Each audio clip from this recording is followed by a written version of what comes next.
Our winery history started right after World War II.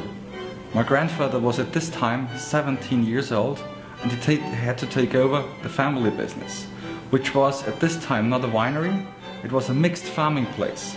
The region was very poor and everyone was self-sufficient. My grandfather planted everything from vegetables to corn, he had his own pigs, but he had a vision and a dream. His dream was always to be a winemaker. At this time he started to look at neighbors across the lake where other people made already wine, but mostly dry wines and just a little bit sweet wines. And at this time he saw the potential of the noble rot of the botrytis wines in our region. There are only 4 regions in the world where you can produce wines like this. It's Sauternes in France, it's the Mosel in Germany, Tokai in Hungary, and in Austria at the Lake Neusiedlersee, where we are placed. My grandfather was responsible for the winery, for the winemaking. His first customers were tourists who visited the Lake Neusiedlersee, and they packed their cars full of wine and also brought it for their neighbors. They came several times a year. And then he sent his wine to competitions all around Europe, and he won tons of gold medals. In 1981, it was my grandfather's last vintage. He was responsible for the cellar. It was also my birth vintage. And he always said it's the best he ever made because the weather circumstances were perfect. After that, my father took over the responsibility for the cellar.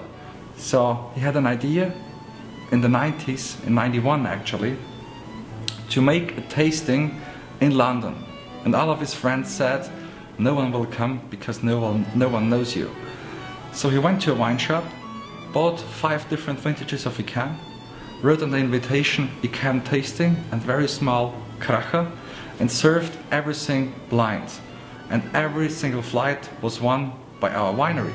And this was the first time when he received real international press. And this was also the time when my father got full-time winemaker.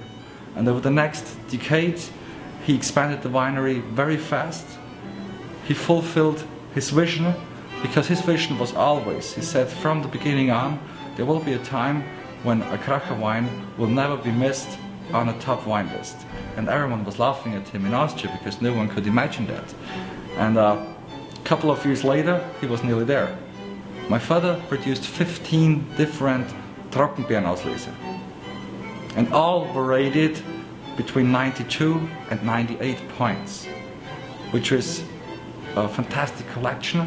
And there are not a lot of regions in the world where you have that much different varieties and the opportunity to produce all of them on that quite high quality level. After that, my father traveled the world a lot and made our wines famous all over the planet. Unfortunately, in 2007, he died with the age of 49, and since that, I took over the management of the winery. I was very lucky because I was with my father already the 8 years before, and also my grandfather was still alive at this time. So I had the big opportunity to learn from 2 generations with the same target, but with 2 different ways to go there. And my grandfather died in 2010, and until that time he was always our advisor for the vineyards. He worked until short before his death every day in the vineyards, so he had a knowledge of nearly 60 vintages. In vintage 2009, I had the big honor to be winning the Sweet Winemaker of the Year in London. This is a trophy which my father has won 8 times before. I was very proud of that because it was big footsteps I had to go in.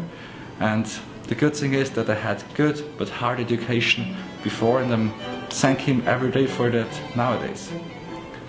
So this was a short description of our history, and I hope it goes on another 3 generations. Thank you.